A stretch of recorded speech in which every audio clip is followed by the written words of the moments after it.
I am.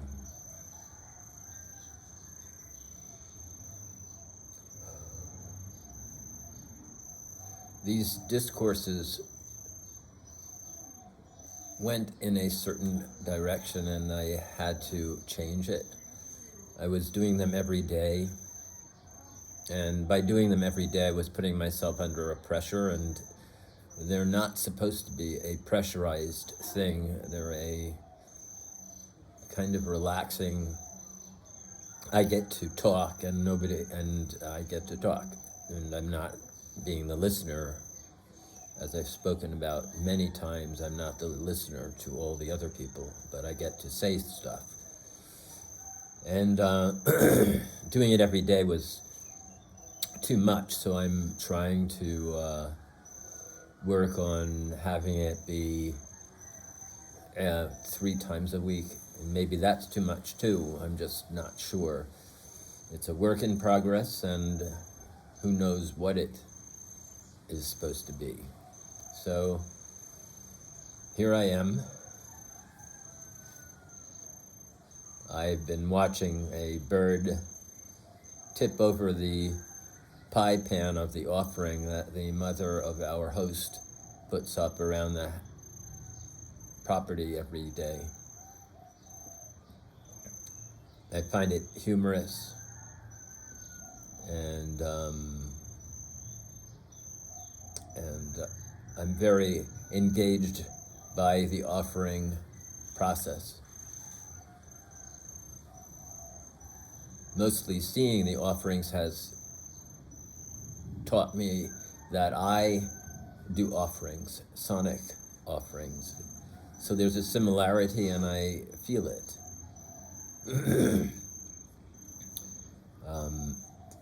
Still, it's funny to watch the birds eat up all the things that she puts out, and they are very, very aggressive about knocking the tin over.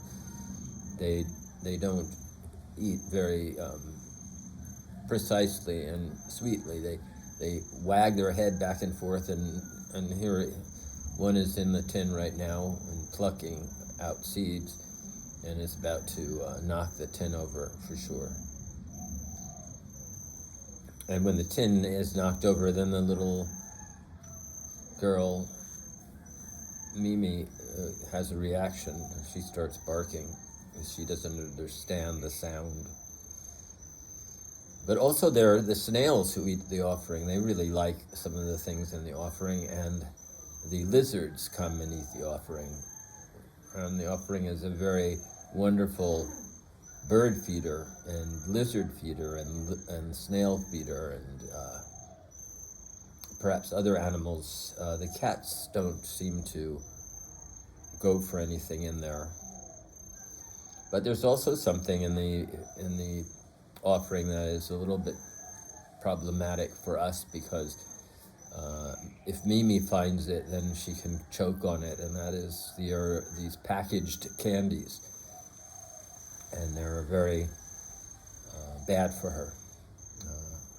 Plastic metallic things, wrappings with sweet little things inside. So every time we see her get one, we have to pull it out of her mouth. In any event, I've taken upon myself to cleanse the yard of these wrappers, candy wrapped things. I'm also very intrigued to watch the process, because it's very women oriented, the offering. It's not, men don't do it very often. Every once in a while I will see a man doing it. But I think that one of the reasons that the man does it is because the woman is on her red time.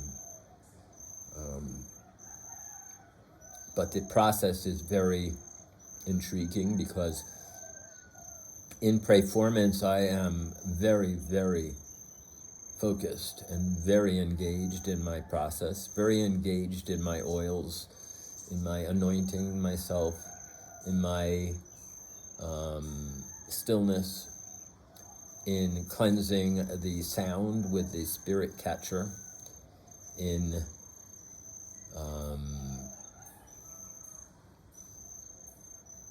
and I do so with a very ponderous, somewhat regimented style. I like it that way because then I follow through on all the little things that I like doing. I mean, I like peppermint oil. I don't like missing it. I like having it because it really settles my stomach. It's very good for me in singing also, clearing the throat. I like eucalyptus oil. It's very good for my nasal passages. Again, cleaning the vocals so I can sing well. And I love rose oil. Rose oil is one of my favorite oils. As someone described, it has a high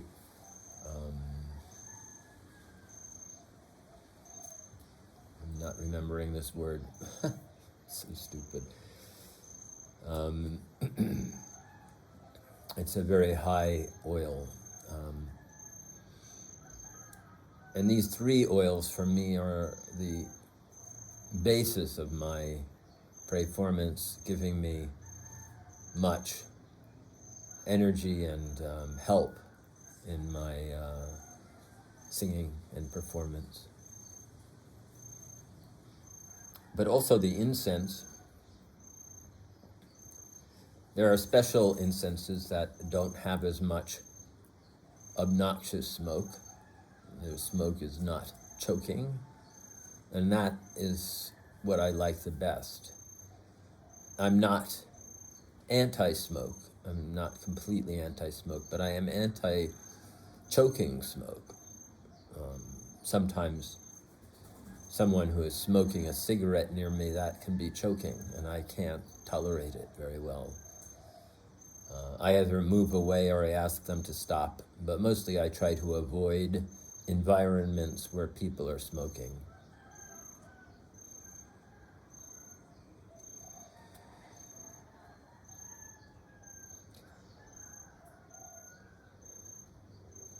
A subject came up for me in the last couple of days, which is very difficult to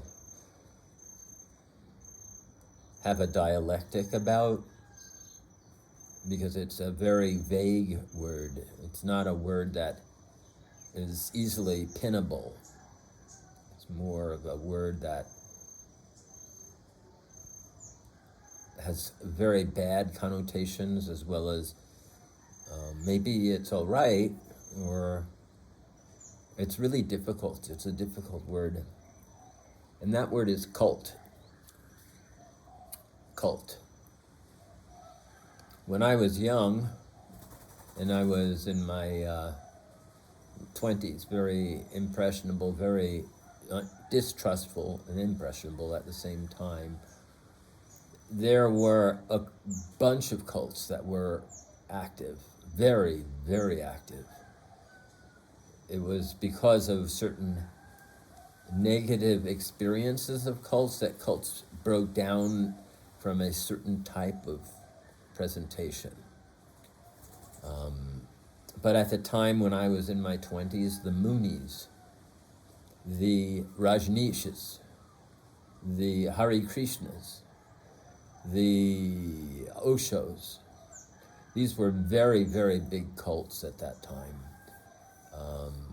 A lot of people, when people see me, they link me up with some of these cults. Sometimes they'll link me up with Osho. Sometimes they'll link me up with the Hare Krishnas. Hare Krishna the most. Rajneesh is not as remembered as some of the others, but he was very, very present in San Francisco when I was young, and all of his adherents and cult followers were dressed in rainbows, very colorful. I possibly, in my young age, was very anti-Rajneesh, and that might have been one of the reasons why I wore black a lot, or gold, I was very monochromatic. In my present time, in my present life, I've really opened up to my rainbow, and I'm very rainbow-like now. I love being in rainbow colors. So I'm very rainbow, and Rajneesh, at that time when Rajneesh was in full power in San Francisco and Oregon, and that part of the world, I would be considered one of them, for sure, easily. But I'm not, and I wasn't. So I was very anti-cultish, extremely anti-cultish. What's interesting also is that my mother, because of who she was and how she was very active, she wasn't an anarchist, but she was very active, very liberal, very outspoken liberal, and very, very carrying pamphlets with her if somebody said something stupid, and she gave them a pamphlet or handed them a pamphlet to say, well, that's stupid, proves that it's not that way. And it was interesting to be with her, and in her pocketbook she would have all these little tracts that she would hand out to people if they said something dumb. And people say things dumb all the time. In any event, we had friends who were very involved with Jim Jones. And to know what happened with Jim Jones basically murdered a bunch of people out in the tropics. His cult was very problematic. He made everybody drink a poison, and they all were found dead in the jungle. There's an alignment in here. We're in the jungle here. Here I am in the jungle again, just like that, in a sense. It's the South American, Central American jungle, not the Eastern jungle. That had a very strong impact on cults. It really brought people's attention to the danger. There are a few of those. That's not the only one, but that was a big one. It was shocking, big, everything. And it was very close to home because, as I said, we knew some of the people who were involved in that cult. And they always tried to get us to go to the church of Jim Jones. I hate churches. That's one of the reasons I hate churches. Churches, to me, are abodes of cults. That doesn't have to be the case, but that's how it has been. So I have trouble in churches. I have trouble going into churches. The only thing that I want to do in a church, and that is one of the problems with the church itself, is that, and they don't like me to do this, I like to go in and sing because all of the churches are resonant. Almost every single church I've ever been into is resonant. And that speaks to how important it is to have resonance when people sing and when people express vocally without amplification. Now they have amplification, so nobody has to have a resonant temple space or a church. They still do. Which brings me to the thought that in Mexico, when we would go in and sing in the churches there were different names. Cathedrals, churches, temples. Nobody stopped us. In one case, they actually were appreciative of us singing there. And that was really quite something. But in Europe, if we go into a church and start singing, they come running out and they chase us away. To me, that behavior tells more about how false that church and that cathedral is than that they are defending their cult.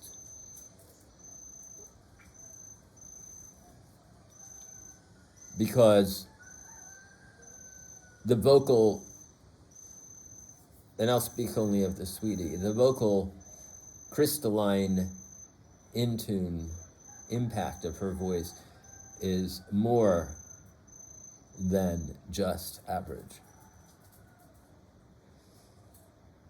It has a sublime crystalline quality to it. For a person who is in a cathedral, who is claiming to have connection with divine presence, with so-called God, to come out, running out and stop and shut it down, that shows they have no idea, none. And I would never, ever go to that church to listen to any of those beings talk about the so-called God, because they don't know anything, no matter what they say, no matter how they put it, no matter what book they claim to have, they know nothing. So that is what I speak to about cults. Cults are connected with, let us say, an individual, a charismatic individual who claims to have some sort of information that is greater than everybody else. Already that's incorrect.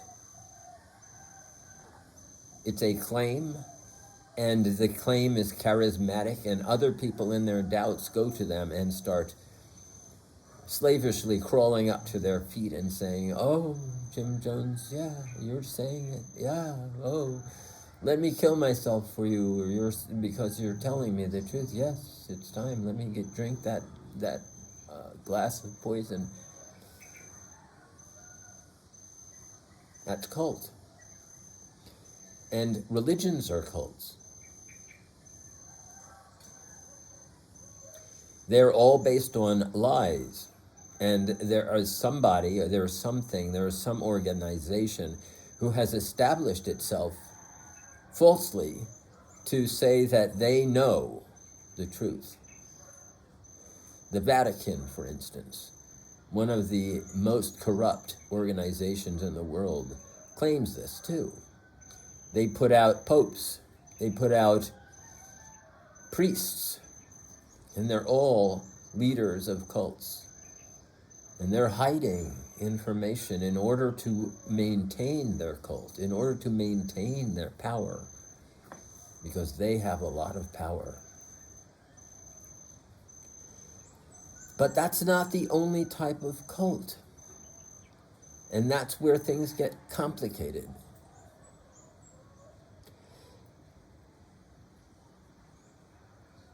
As a digression, I would like to speak to myself.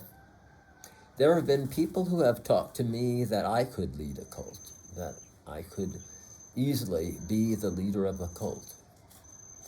And I have eschewed this position completely and totally, always. I was just distracted because the bird really attacked the offering.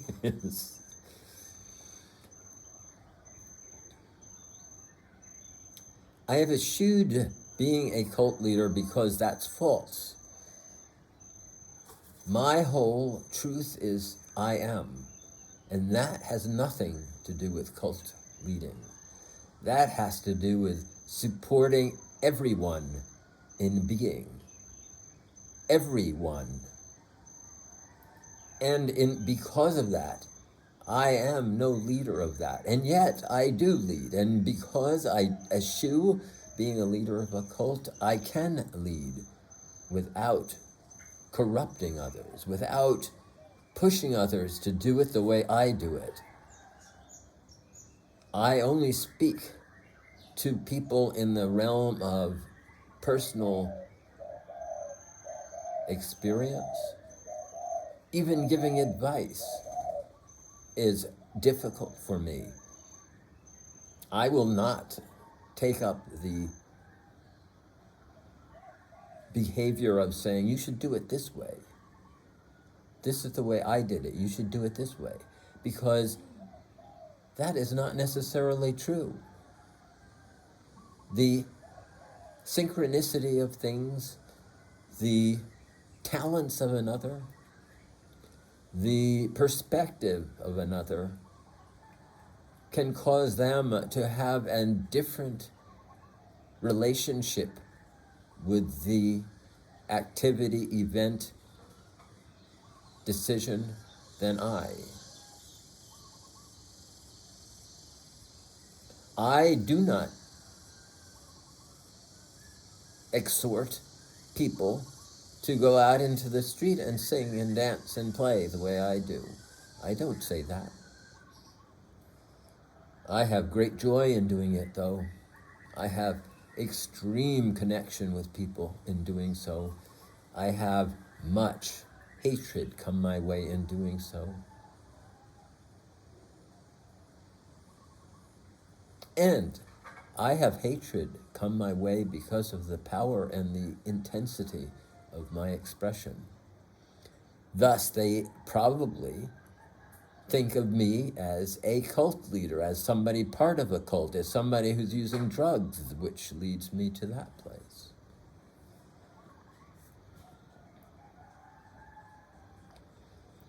Once drugs became very, very popular, which they are, very trendy, Burning Man is a drug event.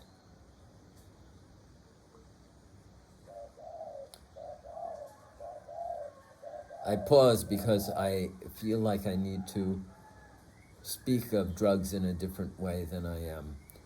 Drugs are power tools.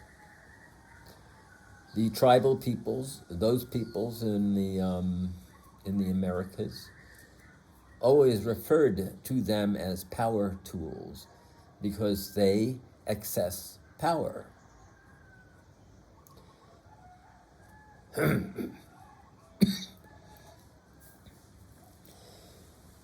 Accessing power is corruptible, is a corrupting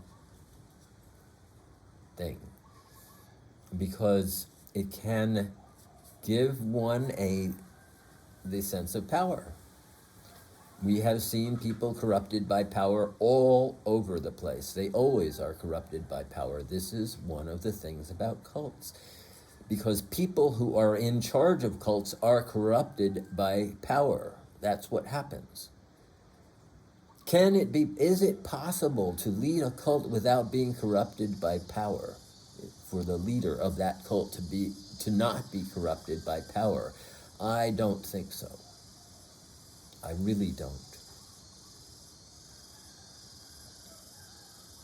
I've met a few of them. I've met a few who wanted to lead cults and who were very aggressive in their ways of trying to pull me into that situation. Power tools allow one access to power. If one allows oneself to access the power, one has to eschew that power too. It is not accessing power and then going, I'm in charge and I'm really powerful, and then continuing to do that and continuing to use that as an entertainment tool. From power tool to entertainment tool. It requires an extremely strong sense of being and presence, an extremely strong sense of devotion, discipline.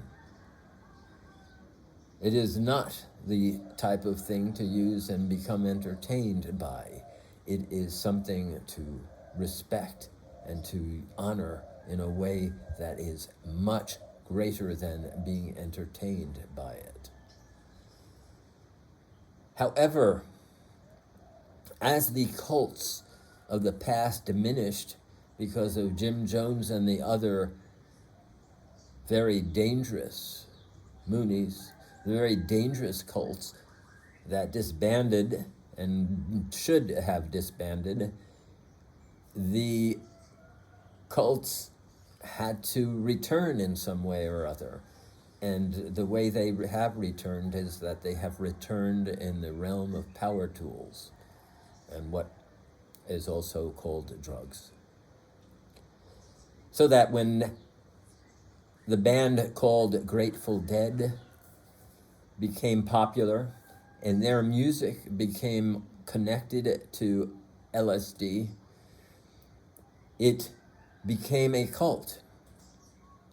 The Grateful Dead and their whole organization became a cult. It became a cult following that people fell into and went with immense desire.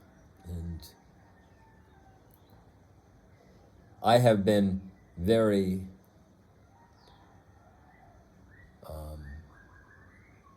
I have rubbed shoulders very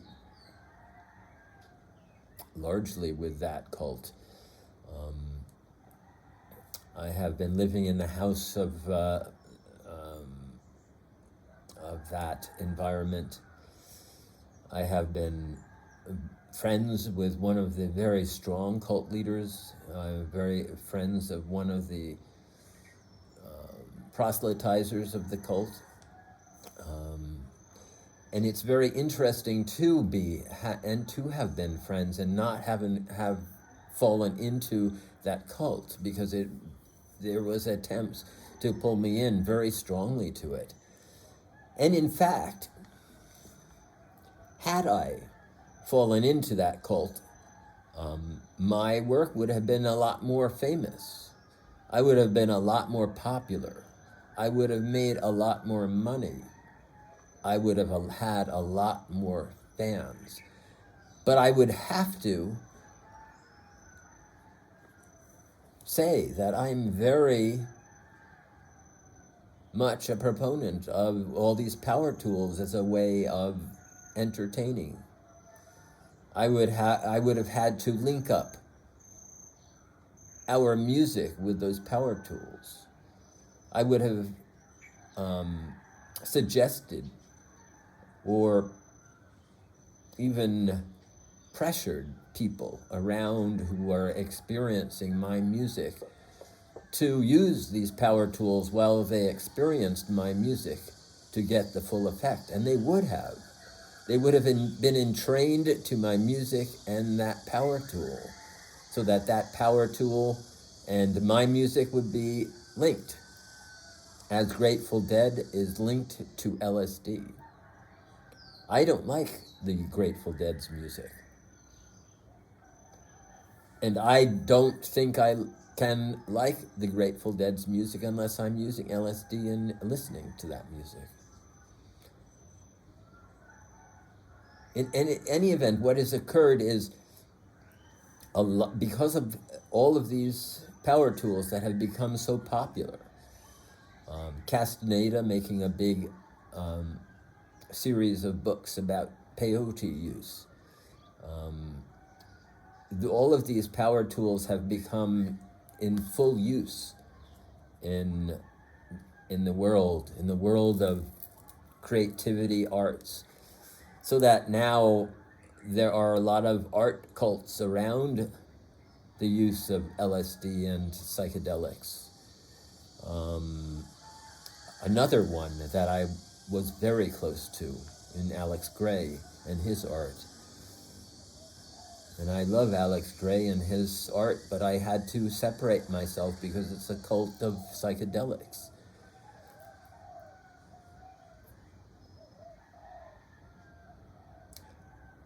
I do not participate in cults. Drug cults, political cults,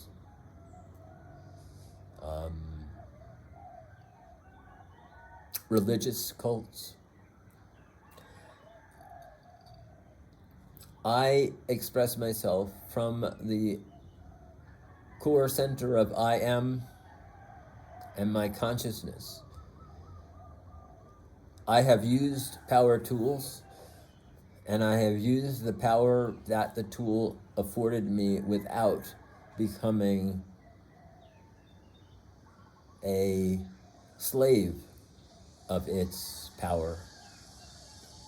I, at the moment, only am myself. I do not drink alcohol. I do not drink coffee.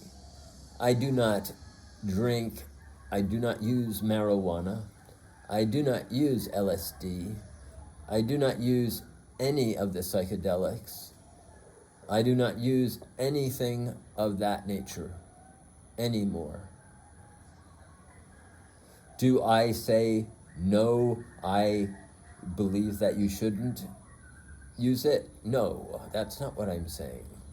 What I'm saying is that for the sake of my art and expression and dying well, I've eschewed all of the power tools because I've used them to the capacity that I needed.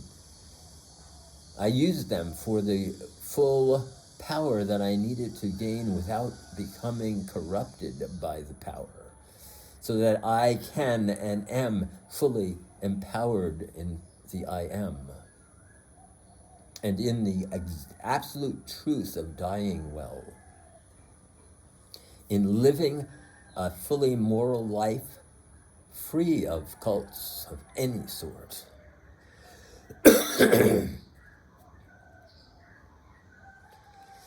It made me sad at the same time that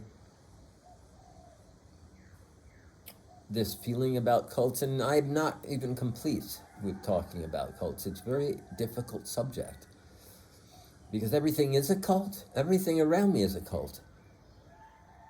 I mean, Apple, computers is a cult. It's a cult of a technology, and it was forced on us.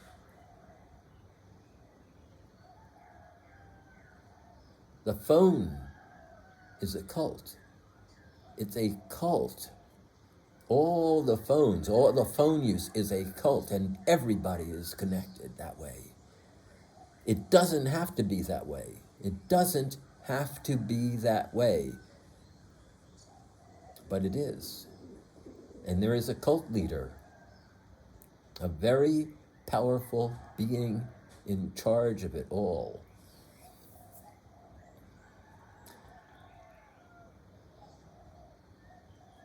It almost can have me go into where and how phones became very powerful, the coronavirus, and my dream that occurred right before the coronavirus happened. But I will save that for another time.